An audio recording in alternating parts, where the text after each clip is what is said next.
Hey YouTube, this is the Nuke Runner here. I am at the point where when I'm running at night, it's dark enough. I live out in the boonies now. There's not a lot of ambient light out here.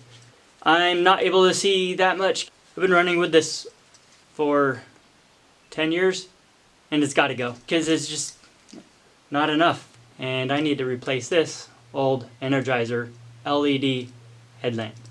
So I looked at a lot of reviews and I know there's a lot of good ones out there, so I decided to go with one by Nathan, the Halo Fire headlamp. I am not sponsored by Nathan or anybody, so this is my own personal review. So I'm gonna open this box up, show you what's in it. Hopefully it's as bright as I'm hoping, and it's also got some cool features that I'll talk about. I'm going to do a comparison of what I've been running with to what I'm going to be running with, and I'm really excited to be doing this. This is also on sale at the time of purchase. It's early April 2020 for $30, originally like 100 and something. They brought the price down a lot. I don't know why, but I bought it, so I'm going to try it out. Here we go. I do like the box. The design of the box looks pretty cool. It's got the run wave technology, and this is a touch-free mode of control to where basically when you are running, the light is on, you don't have to push the buttons, and you just wave your hand like that in front of the sensor. That right there is the sensor, and it changes it as if you're pushing the button to change the mode from a low beam to a higher beam. And it's pretty convenient when you're running and taking all these steps. It's just simpler. And on the back, it's got this scale of the different brightnesses. On the low scale, it's got 20 lumens that it will help the battery to last about 20 hours. Medium, it's a little bit brighter at 80 lumens, 7 hours. High has 240 lumens, so it jumps way up there, and that lasts about 250 hours. Goes at about 47 meters is what it says. And then on sprint mode, it jumps up a little bit more to 288 lumens for about 3 minutes at a time, and it gets too hot, so it has to cycle through. You can't keep it on sprint mode, but it does reduce the battery the more you do that. And then also here it has the strobe light mode, and it'll just strobe your light. Saves battery time at about 120 lumens when it does flash on. It also has this auto strobe function. When the sensor detects a car, it will strobe and allow the driver to see you a little bit better if your light is on. Basically so that they know that you're a runner and not just some random light standing on the side of the road. But really when you're running, you're going to be bouncing. They should know anyways, but it's a nice extra feature to have. It's got a lithium battery. It's an internal battery, so you can't really change the battery. That's a good thing because you don't have to worry about changing batteries. You just charge it up with a USB cord. But I guess the downside to that is if the battery's dead or the battery goes to crap, doesn't last very long, you have to get a whole new one. Just something to think about. IPX4 water resistance, and I guess we'll just jump to it and open the box up.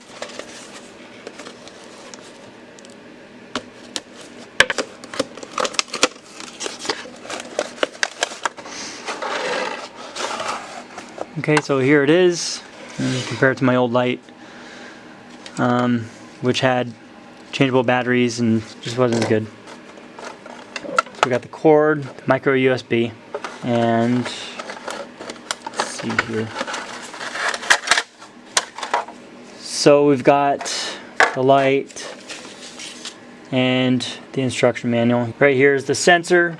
On the top we've got some buttons. This looks like the power button. You're supposed to hold it down to turn it on, but I have to charge it up first before I use it. And I'm gonna compare it to my old Energizer and see how much brighter it is. We've got that little LED is basically the charging indicator. When you plug it in, it's supposed to turn on and tell you that it's charging, and when it turns off, it is fully charged. Not sure what this little grill part is. It could be a heatsink maybe, I'm not sure. I have no idea.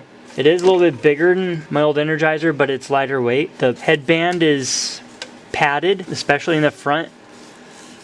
It feels soft, so that would help a lot with friction.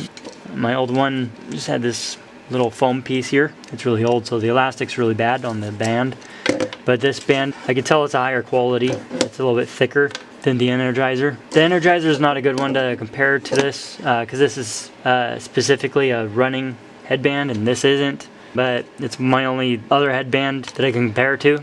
And I'm not going to buy other ones just to compare it right now. But anyways, this is a reflective part on the front, but it's only on the front. I don't know why there is no reflective material on the back. It would make more sense to have it on the back, but maybe that can be an improvement for the next one that Nathan puts out. The tilt does tilt pretty far. I don't think I would have to tilt it too far. And it holds pretty secure. I like that. Because the old Energizer one, it was just on this little pivot joint and it would come loose and pivot down more on you. And that's pretty much it. It's just a headband and charging cord. It's really not much to it. So I'm going to go ahead and try it on and see how it works out. Okay, now I'm going to try this on and see how it feels. First, have to adjust it.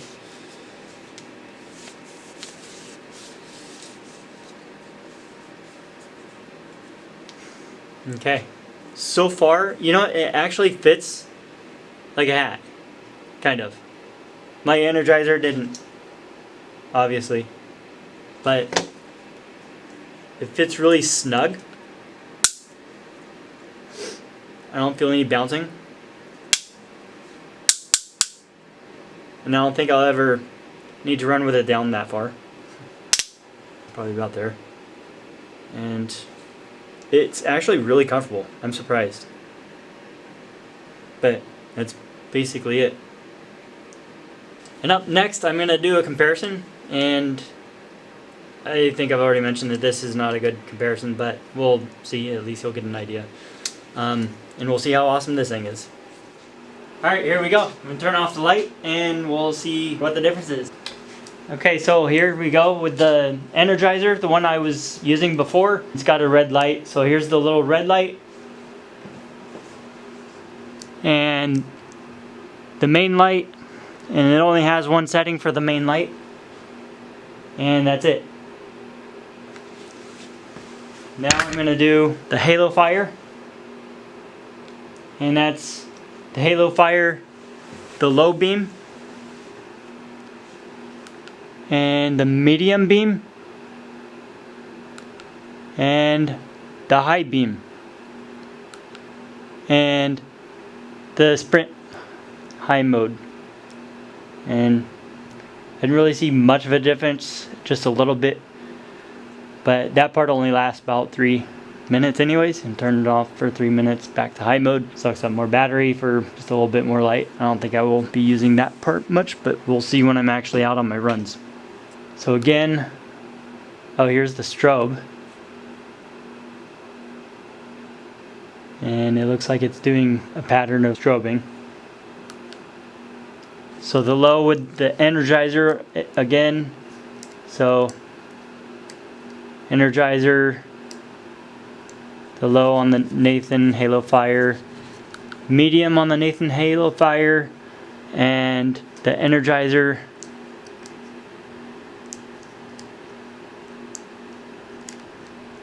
So the problem with the Energizer is it's just a kind of a narrow beam. It didn't spread very wide.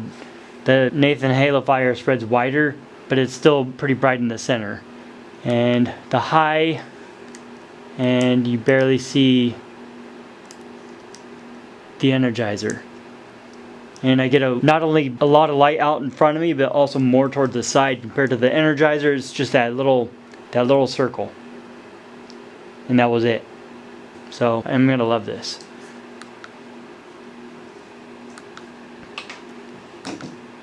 And then now I'm going to go outside and we're going to check it out outside. Cause it's nice. Okay, now I'm going to demonstrate the lights on my driveway. First I'm going to do the Energizer. And there's a little red beam, you can barely see it. And then the main light on the Energizer. And it barely makes it out there. You can't really see much. Now the Nathan. I'm not sure how much you can see on the camera. And then that's the medium mode. Not make it out there too far either. I'm gonna flash the Energizer up there with it.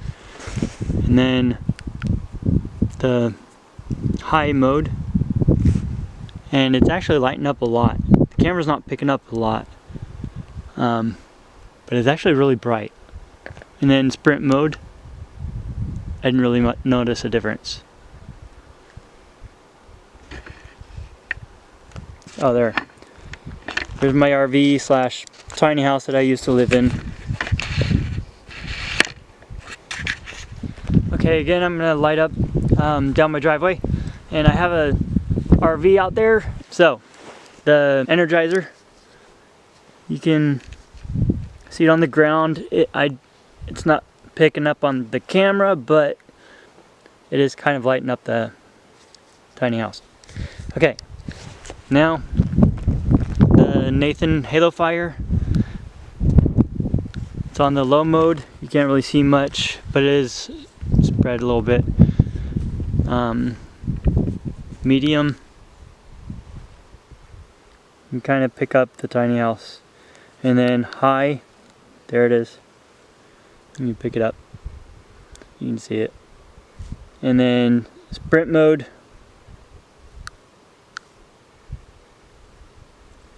don't really notice a difference, but this is really bright. I'm going to take the camera, light up my wood pile, and turn this off, go back to the Energizer. There's a tarp. The Halo Fire on low, medium, and it's already a lot brighter on the medium. Then high, it really lights it up. So now you can see a better indicator of what I'm actually seeing off the camera. And then strobe. Now I'm back in my house. I'm going to go ahead and demonstrate how this works. It was pretty confusing to play with and try to figure out, but I think I figured it out. So I'm going to turn it on, and hopefully I don't blind the camera. Okay. This is the mode. It's just low mode. This is the regular one. So for the run wave is what I'm going to try to demonstrate. I'm going to first put it on the normal, and it flashed, and so it's in run wave mode without the strobing. At first I was trying to get it to change by bringing my hand way out in front of me, but I read the directions and it says you're supposed to do it close to an inch away from the sensor. So you just go like that and it makes it brighter. And I'll try not to blind the camera. And do it again, it got brighter. Do it again, sprint mode. Do it again, strobe. And do it again, and it goes back into low, and you just keep cycling through like that. And so when you're running, you just go like that.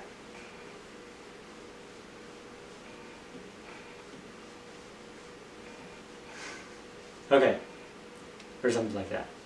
Now I'm going to go to the next mode, and it's going to cause a strobing. I think one of the problems is being inside, it might not work right. It might strobe more than it should because it's sensing this light right next to me, and it might start strobing the whole time, but we'll give it a go.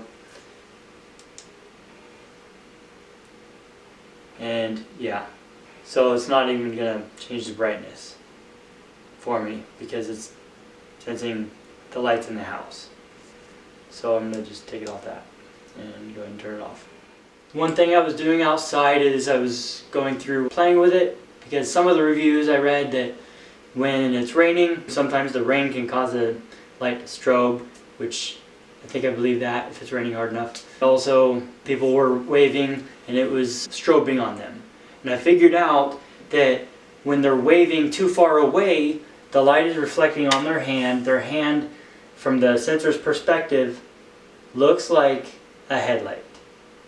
And so if you do it too far away, if you don't do it close enough to the sensor, it's going to strobe instead of change the light settings. And it still might do that every once in a while. And I actually found that what was working better was when it's on, I bring my hand and my middle finger, I have touched this corner and come away. And it was working the best that way. waving my hand in front even close, it was still strobing a little bit.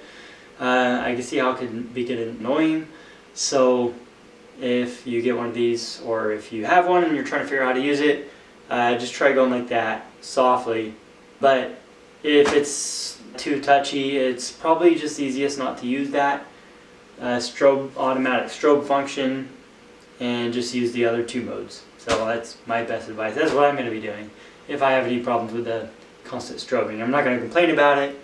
I'm just going to not use it. So, because I don't really need it too much since I live out in the boonies anyways. I live in the middle of nowhere.